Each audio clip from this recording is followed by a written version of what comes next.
Tá com Boa noite. Boa noite. Difícil falar depois de todo mundo, mas queria começar agradecendo a Débora.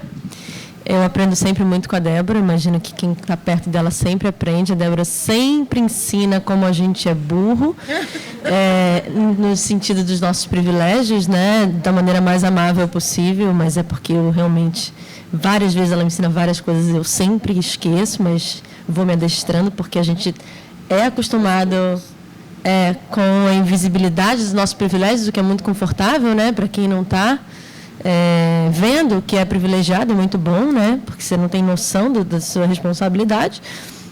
Mas aí, enfim, quando a gente tem noção da responsabilidade, a gente tem que trabalhar isso. Débora pediu para eu falar, mas a partir de um lugar de fala da bissexualidade, não é isso, Débora? E aí eu queria falar, eu tenho um pouco de questão eu não me sinto representativa o suficiente para falar por tanta gente, então eu preferia falar do lugar de fala da não heterossexualidade. Assim como o Indianari falou aqui sobre não dividir a sociedade entre pessoas cisgênero e transgênero, e sim entre cisgênero e não transgênero, eu divido a sociedade entre pessoas heterossexuais e não heterossexuais. Ou seja, pessoas que participam de uma economia simbólica da sexualidade falocentrada e exclusivamente, e pessoas que não participam dessa economia simbólica. E eu achei muito interessante essa proposta da Débora, desse título, que é Direito e os Direitos, porque o que a gente vive, na minha opinião, é esse conflito entre o direito e os direitos, porque o sujeito universal, e dentro, enfim, das práticas e teorias feministas, já se discutiu muito sobre isso, né? Essa crítica ao sujeito dos direitos humanos, desse sujeito abstrato. O problema da abstração desse direito, né, é que ele é um sujeito que é pensado em termos heterossexuais, além de masculinos e brancos, né, e europeus norte-americanos, pensando que somos latino-americanos. E aí, na prática, isso gera uma série de conflitos, porque o direito em si é binário. Se a gente pensa na Lei Maria da Penha, por exemplo, ela é uma lei binária. E se a gente começa a pensar em sexualidades em orientações sexuais ou identidade de gêneros não binárias, a gente começa a ter um problema muito grande com a lei que a gente já tem, porque a gente exclui da legalidade boa parte das pessoas. Então, eu queria começar trazendo um conceito da Haute Curiel, que é uma afro-caribenha, uma mulher negra lésbica, e ela tem um livro que eu indico chamado A Nação Heterossexual, eu acho que só tem em espanhol. E ela tem um argumento que é muito simples e é muito potente. Ela diz, nós temos direitos que são inalienáveis, nós, cidadãos do mundo, né? Direitos humanos são direitos inalienáveis, então o seu direito à vida ele é inalienável, o seu direito à cidadania ele é inalienável. Pessoas LGBTI+, de maneira geral, têm o direito inalienável à cidadania. Só que esse direito à cidadania se dá em contradição com os direitos à própria sexualidade. Porque nós somos cidadãos brasileiros, nós nos submetemos à legislação brasileira que não nos reconhece enquanto intersexo, enquanto lésbicas, bissexuais, enquanto travestis e transgêneros de maneira geral. E isso é uma cilada, né? Porque eu estava um caso que eu fiquei pensando aqui, porque a gente estava pensando em vários causos, né? Enfim, um caso que a gente está falando de teoria, mas a gente está falando da vida. E uma coisa que eu queria também deixar muito clara: eu não penso e estudo teoria LGBT e teoria feminista LGBT como uma teoria de minorias.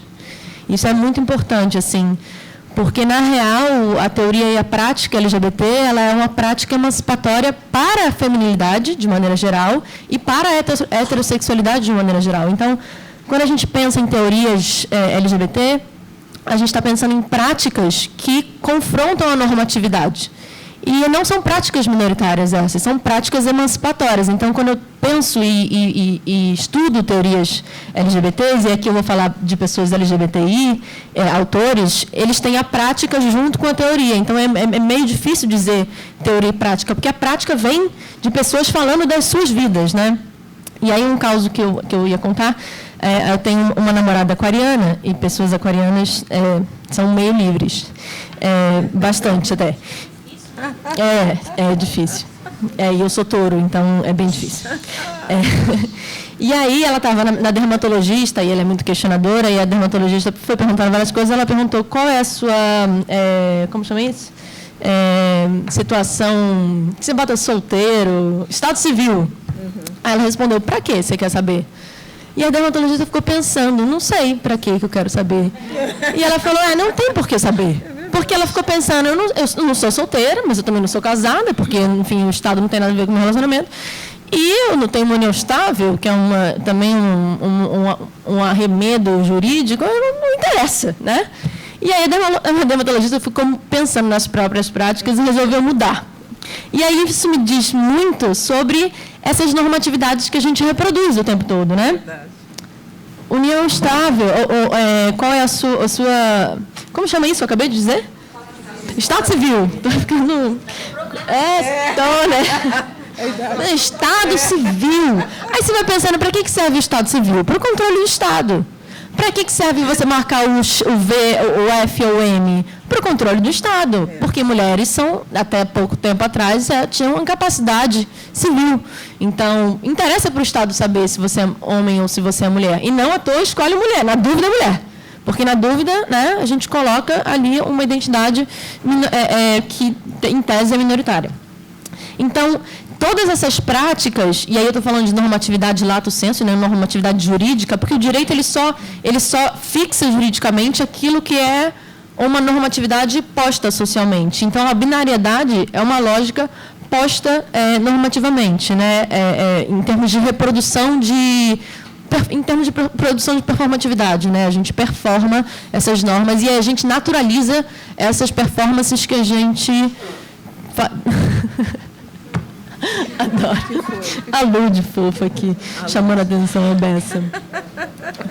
É que eu amo essas pessoas que estão aqui na plateia. É muito legal estar aqui junto. São alunas. E não são também minhas alunas, porque, enfim, ou são de um outro lugar de docência, né, de mais horizontal, porque o que eu aprendo com vocês também, sem demagogia.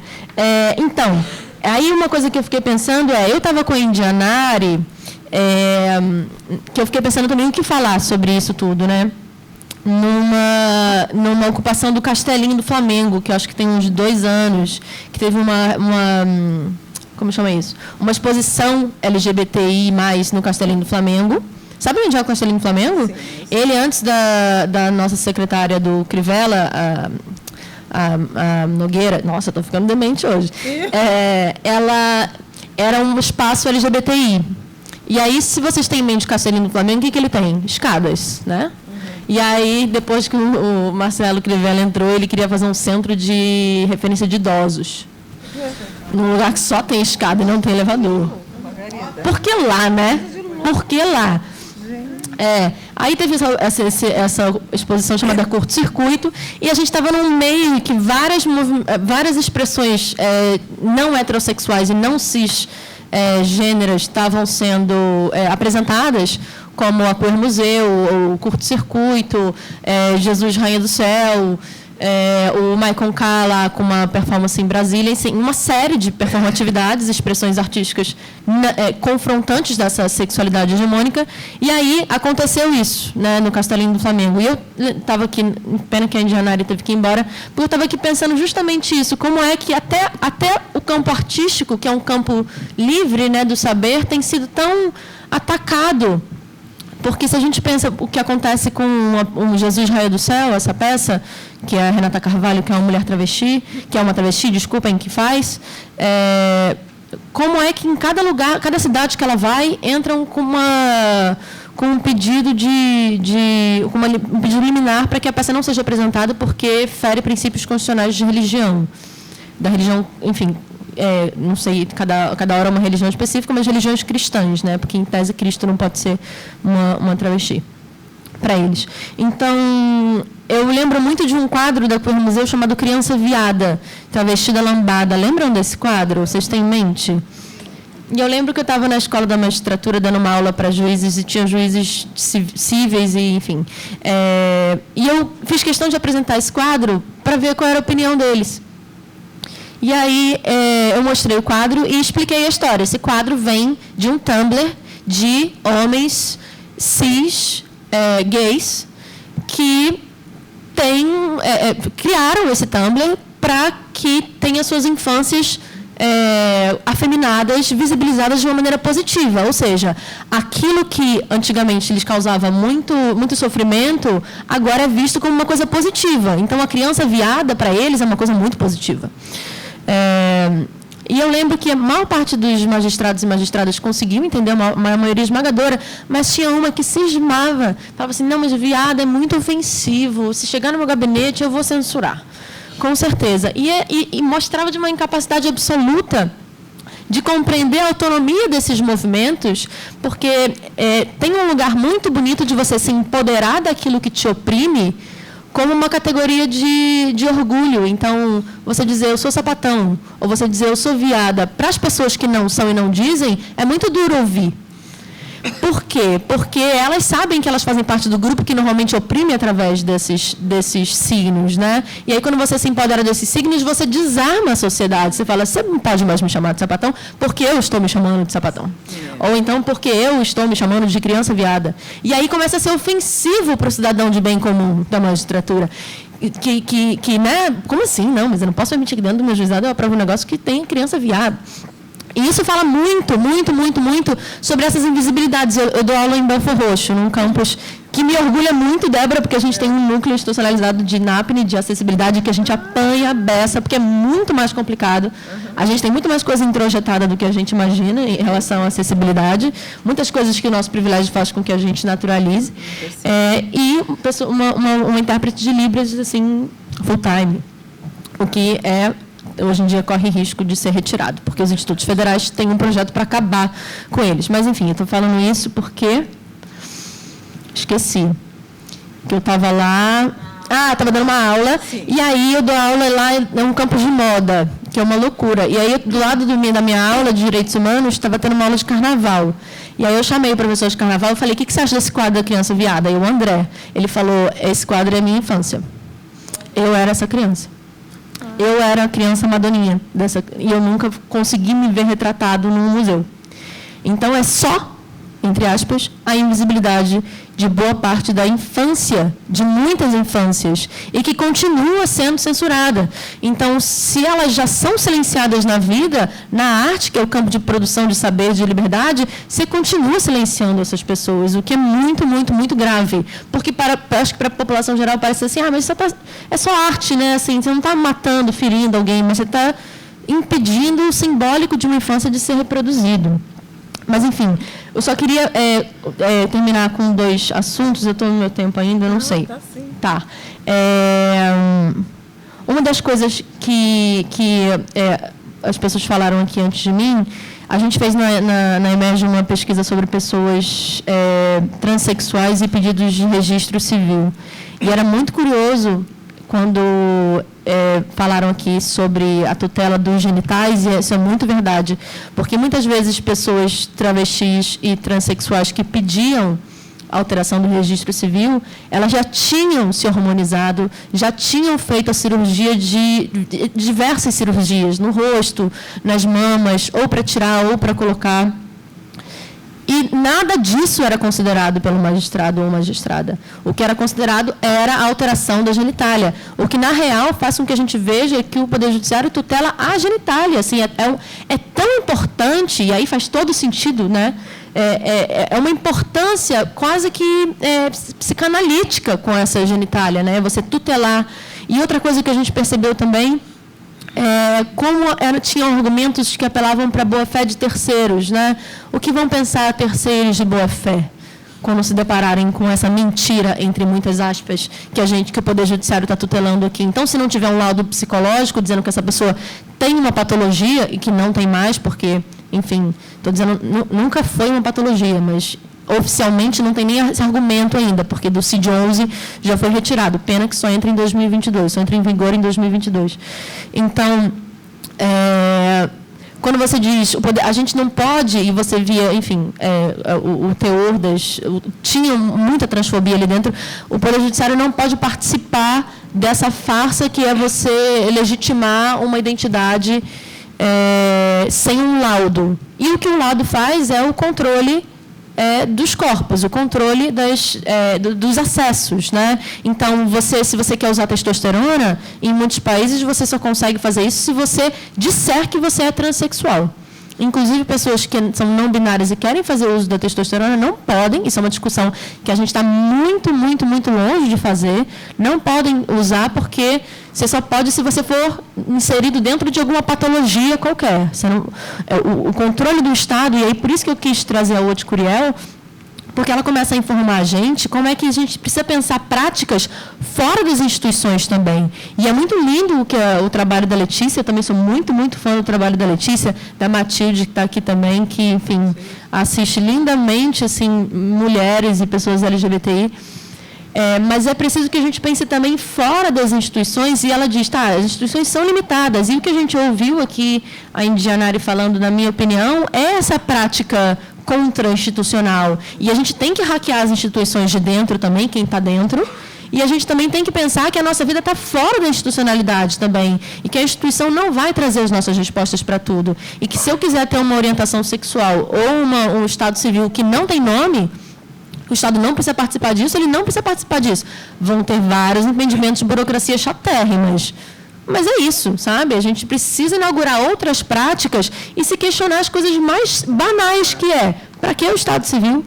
Para que você quer saber qual é o meu sexo? Para que você quer saber isso? Assim? E não é porque a gente é chato e gosta da privacidade, é porque realmente a gente está reproduzindo as lógicas autoritárias e binárias e falocentradas o tempo inteirinho.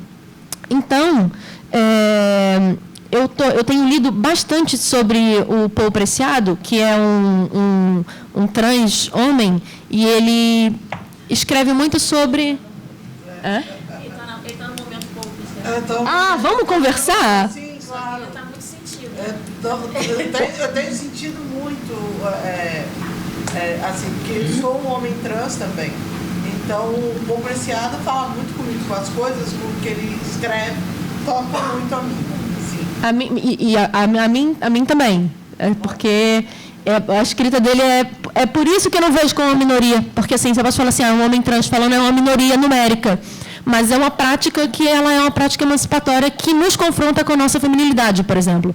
Então, o Paul Preciado, eu juro que eu vou encerrar aqui, eu ia falar sobre estupro corretivo, mas, enfim, vou falar sobre o Paul Preciado.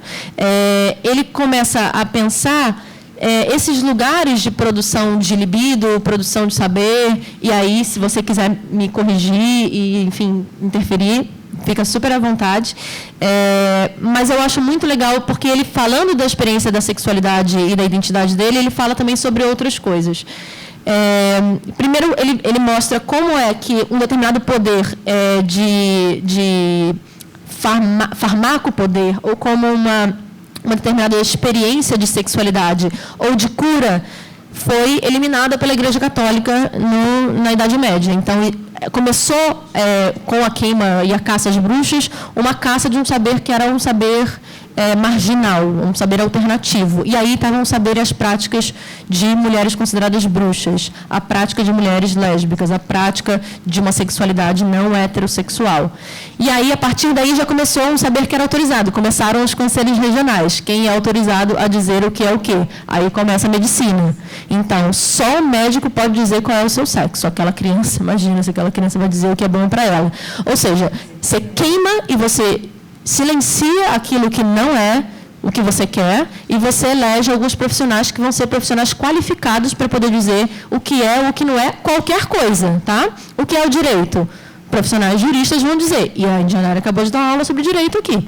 Se eu não me engano, ela não tem formação em direito. Não. Pois é. Exato. Então, assim, mas para o Estado brasileiro, ela não pode falar sobre o direito. Quem pode são pessoas que, às vezes, lamentavelmente, sabem pouco ou jogam contra.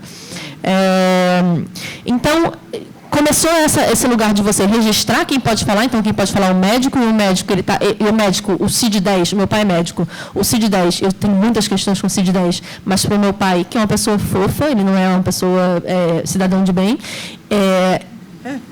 não, ele é fofo, ele é o amor, mas o CID-10 é uma bíblia para ele. Então, assim, introjetou, e ele não tem nada a ver com religião, mas a bíblia dele é o CID-10. Então, para ele repercute o F64, que é o transexualismo, sem pensar sobre a prática dele. Então, você começou a pensar nesses lugares autorizados de saber, e aí, dando um segundo passo para o que o Paul diz, você começa o controle da sexualidade. Para muitas mulheres, a pílula anticoncepcional ela é libertadora, mas, na real, o que ela começou sendo prática de uma eugenia em Porto Rico. Várias leis começaram a autorizar a eugenia, então você começou a usar pílulas anticoncepcionais na população pobre de Porto Rico. Ele descreve lindamente isso, é muito interessante. Então, a pílula anticoncepcional ela tem uma genealogia racista e misógina, na real. E aí ele vai mostrando como é que se produziu os hormônios em relação aos gêneros. O que a gente pensa? A gente pensa em hormônios masculinos, a gente pensa em Viagra, que é aumentar o prazer, para o homem poder gozar até 90 anos. Se a gente pensa em hormônios femininos, a gente pensa em anticoncepcionais, estrogênio e progesterona, que diminuem a libido, diminuem os pelos. Enfim, quando eu era adolescente, eu tinha produção alta de testosterona. Mas me deram a opção de diminuir a minha testosterona. Mas tudo isso para dizer que, às vezes, a gente pensa que o sexo é alguma coisa que...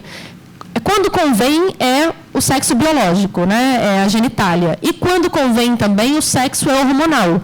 E aí, enfim, eu já falei aqui com as meninas que são da pós, eu já trouxe esse caso, mas aí também queria expor esse caso, porque é um caso também meio invisibilizado, que é o caso de atletas intersexuais e atletas até cisgêneros, como a Caster Semenya, como a Edinancy, que são mulheres, se consideram mulheres, mas têm que se hormonizar, porque os comitês olímpicos não consideram a feminilidade na genitália. Então, elas tiveram, a Caster Semenya teve que tomar remédios, vai ter que tomar remédios, é uma decisão recente, para diminuir a produção de testosterona natural dela, para poder ser considerada mulher. O que é um absurdo, porque até então a gente é oprimida pela nossa genitália. Aí, quando convém, a genitália deixa de ser o parâmetro e passa a ser um hormônio. Então, é muito doido, assim, como se dá o controle da feminilidade. Às vezes é o genital, que aí você oprime pessoas intersexo, pessoas transexuais, mas às vezes também pode ser o hormônio. E aí a gente começa a entender como é que essa feminilidade também nos oprime, né? Como é que a feminilidade também é tóxica, não é só o machismo que é tóxico. E aí, por isso, só para encerrar, Débora, eu já falei só para encerrar umas 500 vezes, né?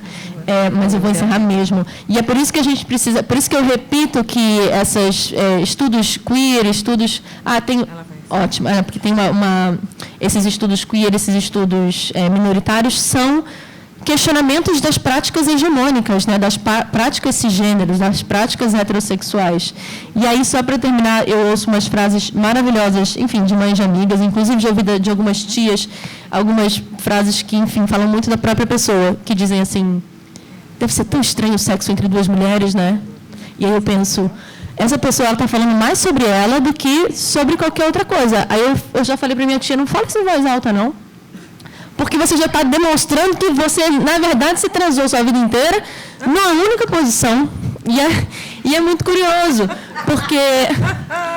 porque quando a gente fala de economia, estou falando de uma coisa íntima, não íntima minha, mas, enfim, íntima de sexualidade, mas é porque quando a gente pensa de economia sexual, o sexo entre duas mulheres é uma coisa inconcebível pela sociedade, porque a nossa economia é falocêntrica. Então, o sexo entre dois homens, você até consegue imaginar como é, mas o sexo entre duas mulheres, a gente, na nossa subjetividade formada no falocentrismo, é uma incógnita. Louca. Então, assim, é muito curioso. Fala. Que até o século XIX, a mulher era entendida como um homem incompleto. Isso. O homem estragado. Então, se é um homem incompleto, como é que um homem incompleto transa com outro homem? Porque o que falta? Falta o falo. E lembrando que isso era considerado heresia quando o sexo entre duas mulheres tinha um dildo. Se não tivesse, estava tranquilo. Porque não teve heresia, mas se você substitui o falo, aí a gente tem um problema, porque senão pode ser substituído. Um dildo, né? Enfim, mulheres, de maneira geral, têm, né? E é muito curioso, porque tem um livro que eu indico para quem, enfim, quiser pensar fora da economia falocêntrica, que é um livro da Monique Wittig, que é uma feminista francesa, chamado Corpo Lésbico, em que ela fala sobre essa política de você romper, através de uma prática minoritária, entre aspas, né? Uma economia sexual que oprime mulheres, né? E que, enfim, dependendo do lugar que você for ver, inclusive... se você pega o feminismo radical, é, inclusive, motivo da sujeição de mulheres, né, que é a prática sexual. Enfim, eu vou terminar. Muito obrigada, Débora, pelo convite. Foi um prazer e uma honra estar aqui ouvindo todo mundo. Obrigadíssima. Obrigada mesmo. Coração, Margarida. 5.